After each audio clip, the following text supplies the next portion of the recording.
my biggest problem is when it doesn't work, how to take that lump and not fall in despair when something doesn't work and start questioning all the things that I have done that have been successful.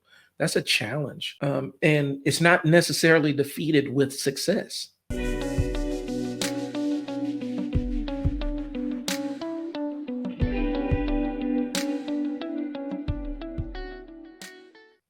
That's the tough part about this entire thing.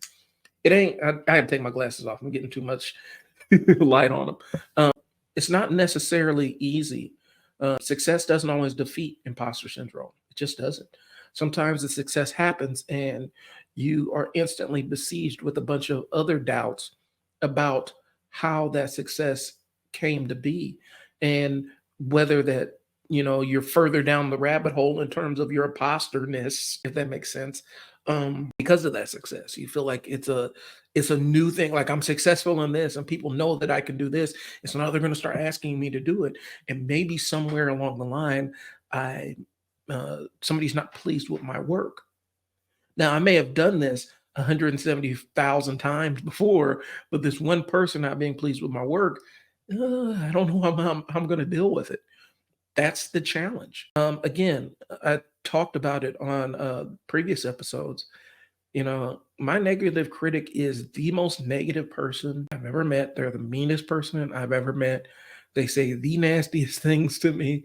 And it's all internal. It all comes from the inside, and inside out. And so, it's hard sometimes it is hard to ignore that, especially when your negative inner critic, it's 2 or 3 in the morning, and your negative inner critic's yelling at you because you've been sleeping too long and you got other stuff that needs to get done.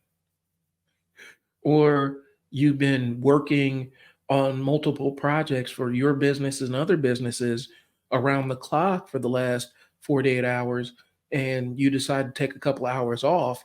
The negative inner critic is yelling at you like, what are you doing? You got this stuff to get done. You don't deserve rest. You don't deserve quiet time. You got to get this thing done. You got to turn this stuff out. And so that's the challenge, y'all. And it's not easy. It's not always easy. It's not, like I said, it's one of those things where it's tough because it's not necessarily defeated with it's not defeated with success. When you constantly believe that you're just waiting for the other shoe to drop, success isn't the thing that ends it. Sometimes it can exacerbate things and make things a lot more difficult.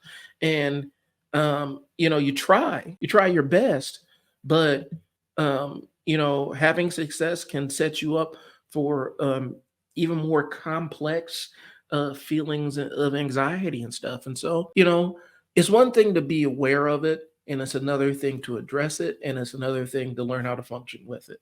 And so I have been aware of the imposter syndrome issues for a long time. And I've learned how I deal with them, and I've kind of addressed them. But the toughest part is I'm still dealing with it, because just because you have the knowledge on how to navigate that sphere in your life doesn't mean that it's always going to be 100% easy for you to navigate that sphere in your life. So maybe that's what maybe that's the point I'm trying to get to. The awareness is great, knowing what to do is great, and the application is great, but that still doesn't make it any easier to deal with. So for those that aren't keeping up, imposter syndrome, the way I describe it is the nagging inner voice that tells me that constantly everything I'm doing is gonna fall to ash, and we're just waiting on that call or that one event, that one domino that falls over that completely exposes me as a complete fraud. Like, it's the constant fear that that's going to happen, even though it's unwarranted. It's a constant fear that that's going to happen out there. And so when you encounter difficulties in life or difficulties in business, that voice gets louder and louder. And so it's, because I don't necessarily mind critics, but they can compound the voice that my inner critic is having, and it can kind of magnify it and make it a little bit louder. And so it creates where you're just constantly mentally uncomfortable and not settled where you're at. You know, it is what it is. You just learn how to adjust to it the best way you can and understand that a lot of times it's BS. A lot of times it's BS, or sometimes it is something that you're not 100% focusing on and you need to call yourself out and check yourself on some things. I've gotten feedback about, you know, a lot of different things in my life. Most recently, it's always it always walking in a couple minutes late at a meeting or an event. And a lot of times that's kind of a rebellion thing because my old world, I always had to be there 5 or 10 minutes early, and I kind of prided myself on it. And so when I left corporate and started working for myself, I decided to run on my own clock. That's not ideal for everybody, and it's not ideal for most situations, and I need to correct it. So that's what I'm doing. I'm working on it. So that's kind of what imposter syndrome is. It's always feeling like that other shoe is just waiting to drop on you. And never really being able to quite enjoy what it is. And it's specifically for me, it's the fear of being exposed as a fraud or an imposter. And the crazy part is, and I've said it before, bullshit artists don't deal with imposter syndrome like this because they don't really feel any accountability for the outcomes that associating with them will produce. They don't feel accountable for any of that stuff, and so they can look you in the face and sell you a product that they know will not work. And well, it's on you. You should have done more research, or you didn't do it right, or whatever. But they always have a reason why they're not accountable for the outcomes. Me, I feel like I'm accountable for things that I feel accountability for things that I have no control over, which is crazy, but it plays into that complex narrative. And it does go back to some self-esteem things. It comes back to some developmental things. It goes back to, ADHD. It goes back to a little bit of autism. It goes back to a lot of different things that I have going on of the cocktail that's brewing that's inside me that not the whole world is aware of. It's no excuse. It's no reason, but it does give me reason for different things that I do. Okay. Imposter syndrome hits people that are high achievers because the higher you go up the mountain, the further you feel like you have to fall. That's the only way I can describe it. The higher you climb, the further it feels like you can possibly fall. And so, imposter syndrome does impact people that are high achievers. That's the challenge. It it absolutely does. And that's what I'm saying. It's not defeated with accomplishments. Sometimes accomplishments put you higher and higher on the plateau. And you, in your mind, are like, okay, you're not enjoying the skyline that's in front of you and the fact that you're in new territory. You're looking behind you and seeing how far you have to fall. That's the scary part of it.